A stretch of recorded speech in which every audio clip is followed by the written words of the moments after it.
GIS की online study में मैं रामपाल भारतीय कक्षा 10 सीबीएसई के विद्यार्थियों को एक बार पुनः हार्दिक स्वागत करता हूं। और पिछले वीडियो में हमने पद परिचय के बारे में पढ़ा था। किसका पद परिचय? अव्यय पदों का पद परिचय। अव्यय के बारे में ये पढ़ा था कि जिन शब्दों पर लिंग, वचन, कारक, काल, पुरुष आदि का कोई प्रभाव नहीं पड़ता वे अव्यय कहलाते हैं। अव्यय के 5 भेद होते हैं: क्रिया विशेषण, संबंध बोधक, समुच्चय बोधक, विस्मयादि बोधक और निपात। क्रिया विशेषण की चर्चा हमने की थी कि क्रिया की विशेषता बताने वाले शब्दों को क्रिया विशेषण कहते हैं। क्रिया विशेषण के 4 भेद होते हैं: स्थानवाचक, कालवाचक, रीतिवाचक, परिमाणवाचक। स्थानवाचक जहाँ क्रिया की विशेषता स्थान सूचक शब्दों से बताई जाती है स्थानवाचक क्रिया विशेषण कहते हैं। जैसे यहाँ, वहाँ, इधर उधर, आगे पीछे, दाएं बाएं, ऊपर नीचे, नजदीक, दूर, पास, समीप, भीतर, अंदर, बाहर, निकट आदि। कालवाचक जहाँ क्रिया विशेषता काल सूचक अर्थात समय की से शब्दों की विशेषता बताई जाती है कालवाचक क्रिया विशेषण कहते हैं। जैसे अब, तब, जब, कब, 2 बजे, 4 बजे, 2020 में, अप्रैल में, मई में, जून में, अभी, सुबह, दोपहर, सायं, रात को आदि शब्द कालवाचक क्रिया विशेषण के अंतर्गत आएंगे। रीतिवाचक में हमने पढ़ा था जहाँ क्रिया की विशेषता क्रिया की रीति या गति के अनुसार बताई जाए। जैसे धीरे, तेज, आराम से, मंद, होले, अचानक, अकस्मात, सहसा, एकाएक, ध्यानपूर्वक, सावधानीपूर्वक, अच्छी तरीके से, ये सभी वर्ड है वो किस में आएंगे? रीतिवाचक क्रिया विशेषण में। कालवाचक में पढ़े थे परिमाणवाचक में मात्रा सूचक शब्द आएंगे। जैसे कम, ज्यादा, अधिक, पर्याप्त, काफी, बहुत, लगभग। अब हम इस वीडियो में पढ़ेंगे नंबर 2 अव्यय का भेद है जिसका नाम है संबंध बोधक अव्यय। देखिए, क्रिया विशेषण अगर अच्छी तरीके से समझ में आ गया तो संबंध बोधक भी अच्छी तरीके से समझ में आएगा, क्योंकि ये दोनों एक दूसरे से जुड़े हैं, एक दूसरे के पूरक है दोनों। अर्थात जैसे यहाँ मात्र क्रिया की विशेषता बताई गई है, क्रिया विशेषण में मात्र क्रिया की विशेषता, यहाँ विशेषता तो क्रिया की बताई जाएगी। जैसे हम पहले परिभाषा का निर्माण करें कि जहाँ क्रिया की विशेषता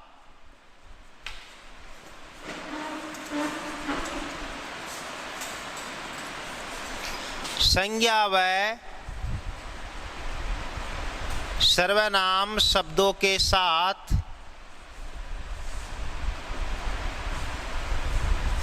संबंध सूचित करते हुए बताई जाए,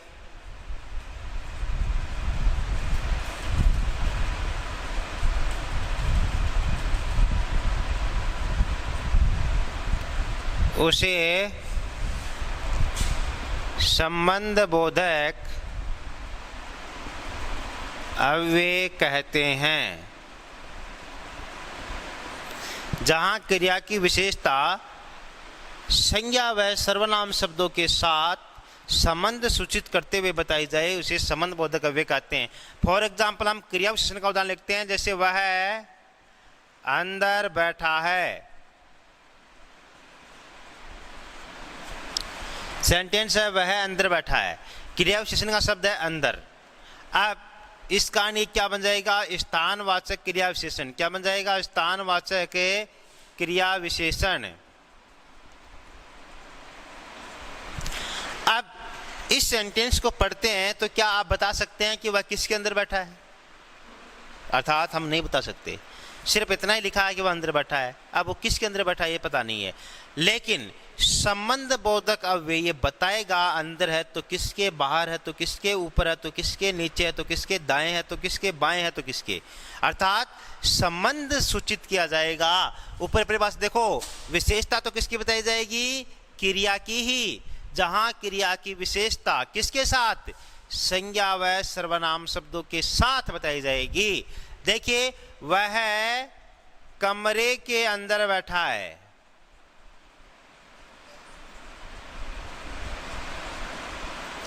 अब हम बता सकते हैं कि वह किसके अंदर है। विशेषता तो अब भी किसकी है? क्रिया की है। बैठा है अंदर, किसके? कमरे के। ये संज्ञा वर्ड है।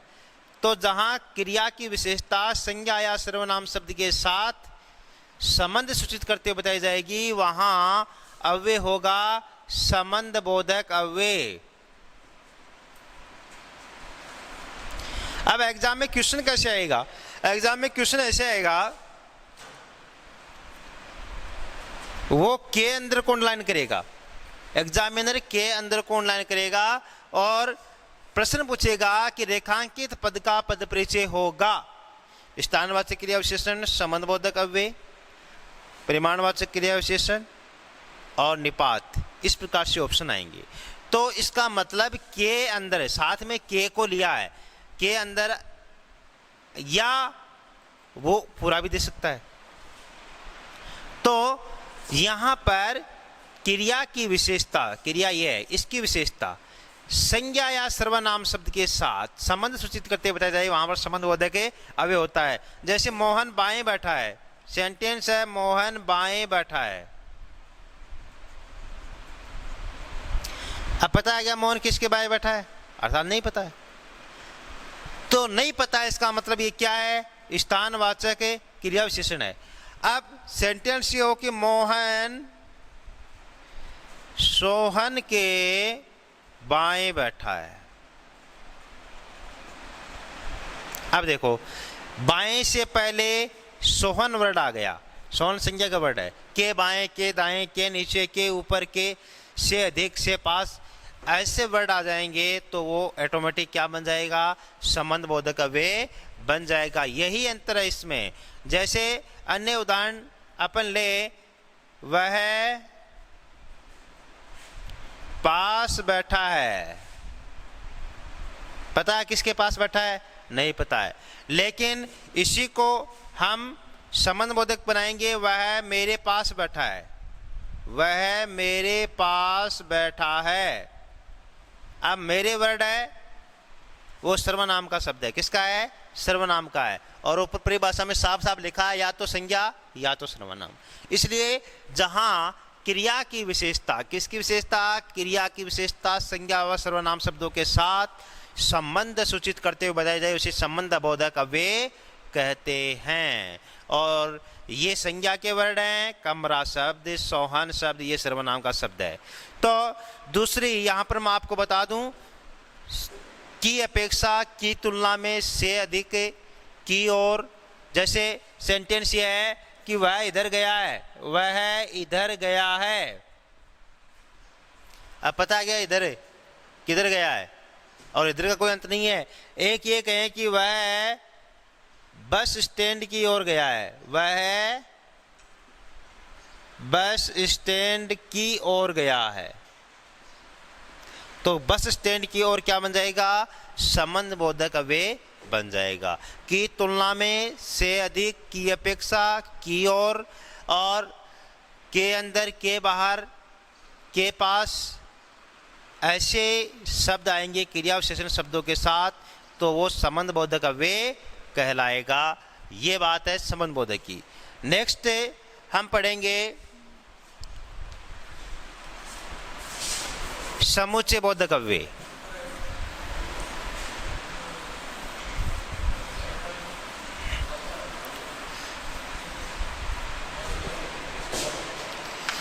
देखिए,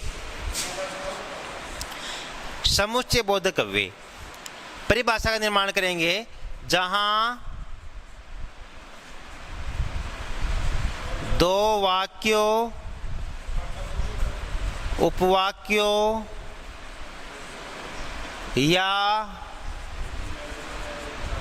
वाक्यांशों को जोड़ने का कार्य, यहां ये लिख सकते हैं कि जो शब्द दो वाक्यों, उपवाक्यों या वाक्यांशों को जोड़ने का कार्य करते हैं, उन्हें समुच्चय बोधक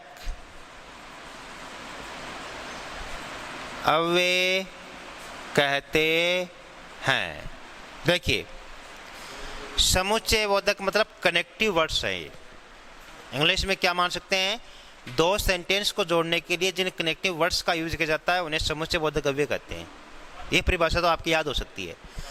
जैसे राम आ गया, एक सेंटेंस है, राम आ गया। दूसरा सेंटेंस है श्याम आ गया। अब दोनों सेंटेंस को जोड़कर एक बनाना है तो एक बन जाएगा आराम से, राम और श्याम आ गए, राम और श्याम आ गए। जोड़ा किसने? और ने जोड़ा। दोनों सेंटेंस को और वर्ड ने जोड़ा है, इस कारण और क्या बन जाएगा? समुच्चय बोधक अव्यय बन जाएगा। और क्या बन जाएगा? समुच्चय बोधक अव्यय बन जाएगा। इसलिए जो शब्द दो वाक्यों को, दो उपवाक्यों को या दो वाक्यांशों को जोड़ने का कार्य करे उन्हें समुच्चय बोधक अव्यय कहते हैं। सिंपल सी बात है। अर्थात कनेक्टिव वर्ड्स ही समुच्चय बोधक अव्यय कहलाते हैं। अब समुच्चय बोधक अव्यय के दो भेद होते हैं। पहला, समानाधिकरण समुच्चय बोधक अव्यय,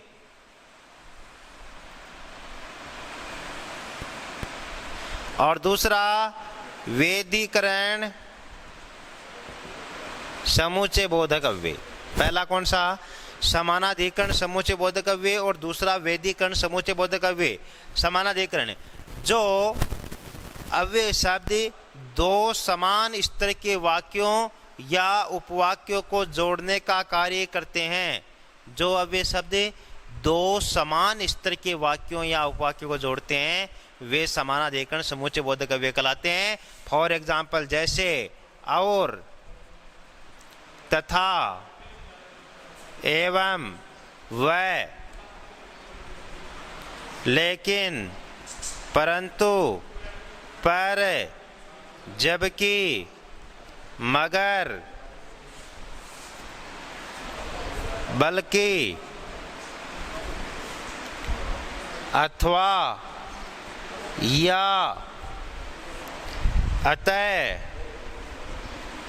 इसलिए, परिणामतः, फलतः, निष्कर्षतः, ये सभी योजक शब्द दो समान स्तर के वाक्य को जोड़ते हैं।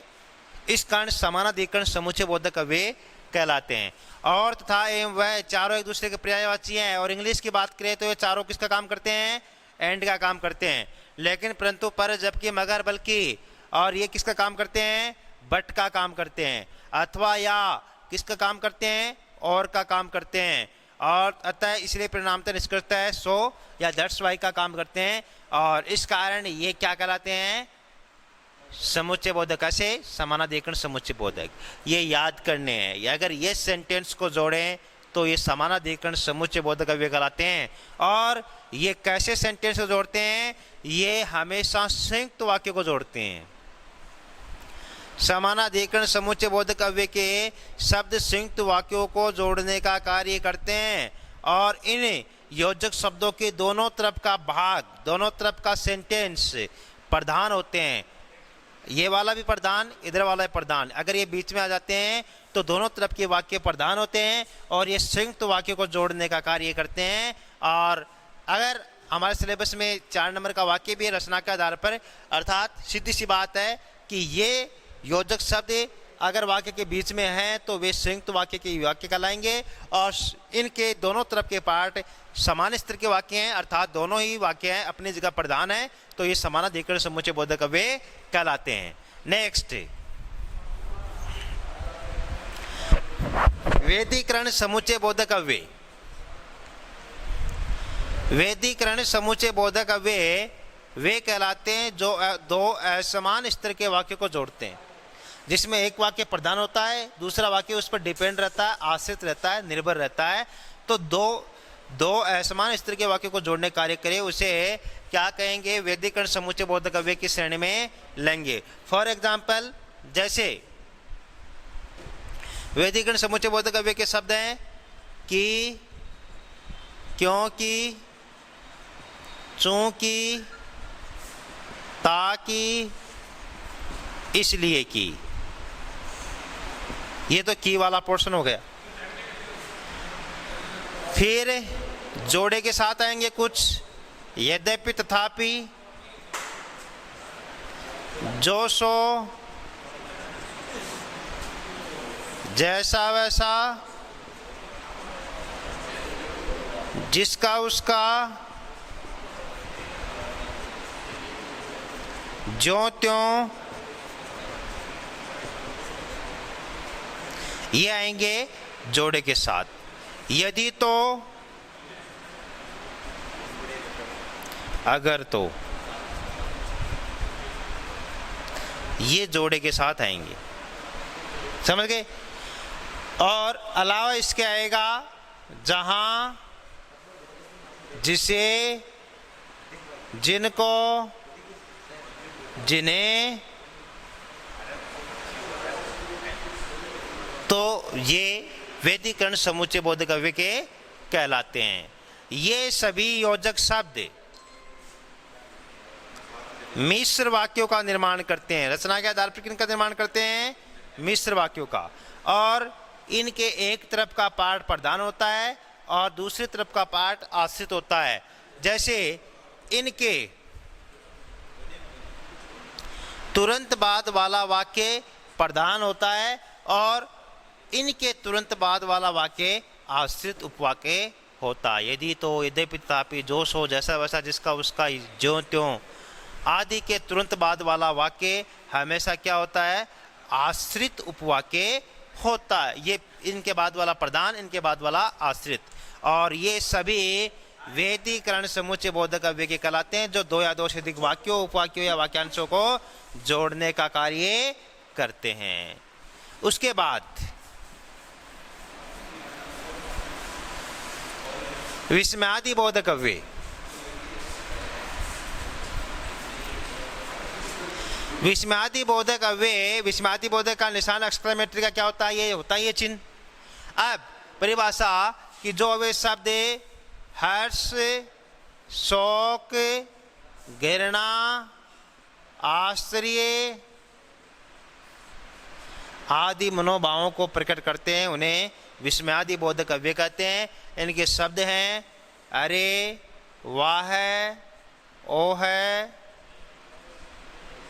आ है, छी, शाबाश। इनके साथ ये वर्ड आएंगे। तो आश्चर्य का भाव, प्रसन्नता का भाव, पीड़ा का भाव, घृणा का भाव और प्रसन्नता का भाव, ये सभी भाव जहाँ प्रकट होते हैं, जैसे अरे आप आ गए, वाह क्या शॉट मारा है, ओ कितना ऊंचा पहाड़ है, आए।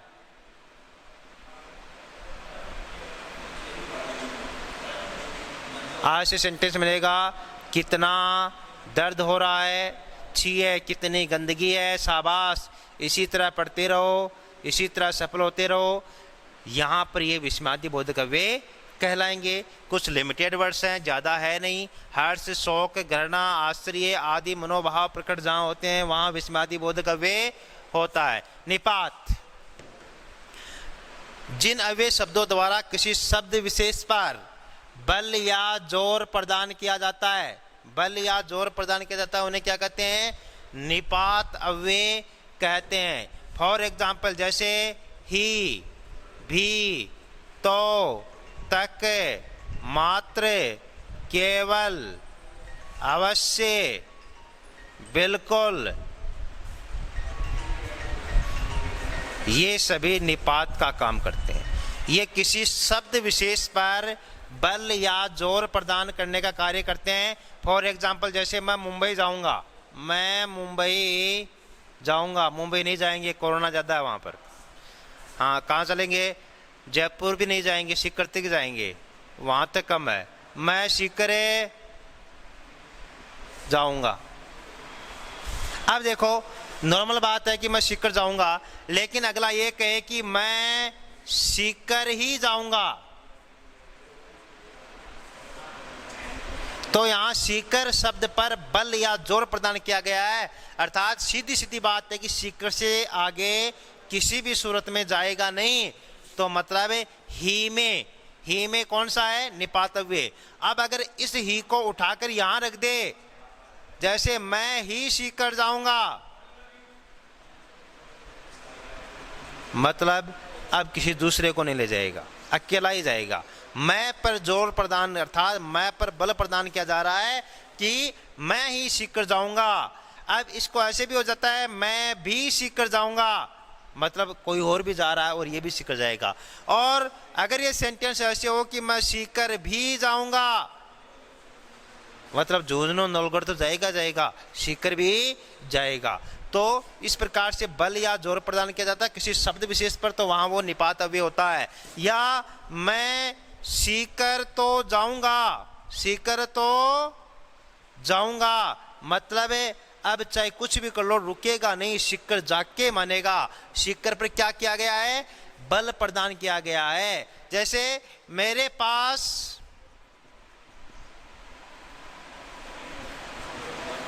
मात्र 2,95,100 रुपए हैं।